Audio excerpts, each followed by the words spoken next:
Tiba-tiba Winda terjatuh lagi lemas, tak sadarkan diri, pingsan. Dan di momen itu untuk kedua kalinya Dinda merasa sedang digiring menuju ke kerajaan megah yang dia tengok semalam tuh. Di sana Winda kembali lagi menolak ajakan si ratu itu dan dia berusaha untuk balik lagi ke raganya. Nah pas si Winda udah sadar, ternyata di sebelahnya udah ada Pak Gio. Ternyata pada saat si Winda ini kesurupan, teman-teman yang meminta bantuan Pak Gio untuk menyadarkan si Winda. Dan di momen itu jugalah Winda akhirnya tahu kalau ternyata Pak Gio ini adalah kuncen atau juru kunci di desa tersebut.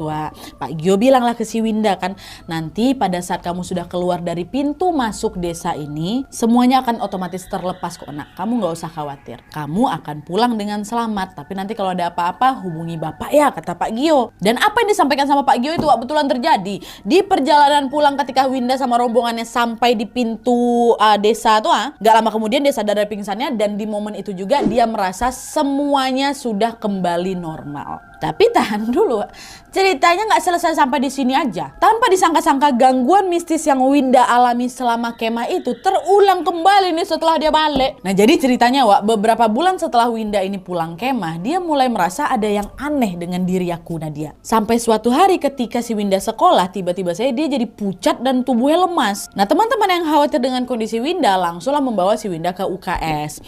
Tapi sesampainya di UKS, ternyata Winda jadi nggak sakit lagi, langsung sembuh. Enggak juga. Di momen itu untuk kesekian kalinya Winda kesurupan lagi, Dan setiap kali dia kesurupan, lagi-lagi si Winda ini merasa sedang digiring ke istana goib tuh lagi, Padahal udah balik rumah tuh. Segala upaya dilakukan sama teman-temannya, akhirnya Winda berhasil disadarkan kembali. Tapi sejak kejadian itu si Winda ini jadi sering kesurupan tuh loh. Winda juga jadi sering linglung dan bahkan suka nangis sendiri. Nah karena kondisinya belum juga membaik, orang tua Winda pun memutuskan membawa Winda ke salah satu kiai yang memang terkenal di sana untuk ruqyah. Nah pas di ruqyah ternyata ada banyak kali sosok-sosok yang merasuki si Winda. Sampai ada siluman ular Nadia. Pak Kiai pun terus membaca doa dan berusaha mengeluarkan sosok-sosok tersebut. Di momen itu Pak Kiai memindahkan mereka ini ke tempat lain dan membuat perjanjian agar mereka mau berhenti mengganggu si Winda.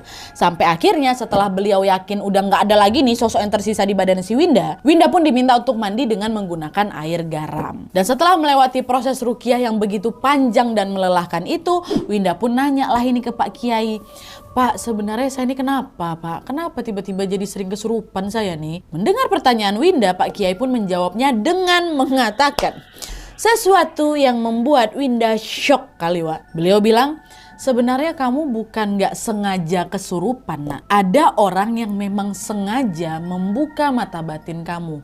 Dia lagi cari perhatian, pengennya dia jadi pahlawan dengan pura-pura nolongin kamu. Tapi